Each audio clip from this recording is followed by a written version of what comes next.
True Crime Thursday, the Jenny Jones Show, Fatal Unattraction. Y'all, this show led to some wild events, so here we go.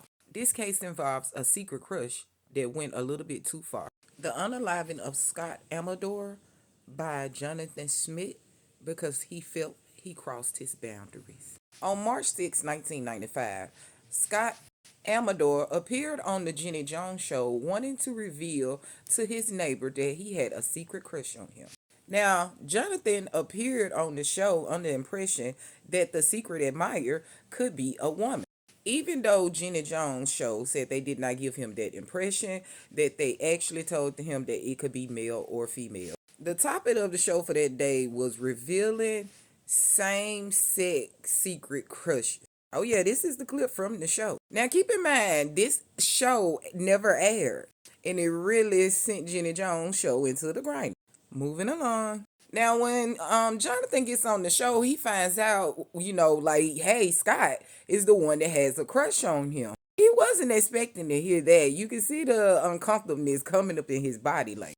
But he played it off all cool, and he responded to Scott, letting him know, hey, I'm heterosexual, but thank you for the advance. Everything was cool between the two, and it was even said that they went out for drinks after the show, just hanging out, I guess getting to know one each other.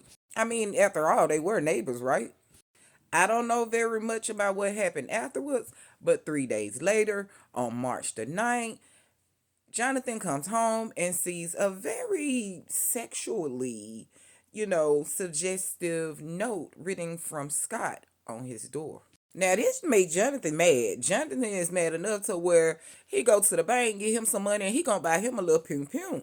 So Jonathan goes and he pulls up to Scott's house. He knocks on the door and he asks Scott, hey, like, show him, hey, did you write this note? And it was said that Scott responded with a smile. Jonathan didn't like that because he went to his car, got his pum pum, and he shot Scott twice in the chest, unaliving him at his home. Now, after this took place, Jonathan took no time calling 911 and reporting what it was that he has done. He was arrested, of course, and this situation went to trial. Now, Jonathan was charged with first-degree unaliving. He used a gay panic defense, claiming that he was embarrassed and humiliated by the revelation of the same-sex attraction or crush. I told y'all Jonathan didn't like that. But Jonathan was found guilty of second-degree unaliving, and he was sentenced to 25 to 50 years in prison. Now, his sentence was overturned and retried, but it came out with the same results and the same sentence in 25 to 50 years.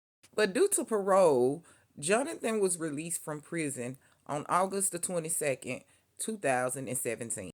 Now, Scott family sued the Jenny Jones Show because they said that if it wasn't for Jenny Jones starting all that mess, keeping up that ruckus with that title and the audacity of, going forward with that Scott would still be here.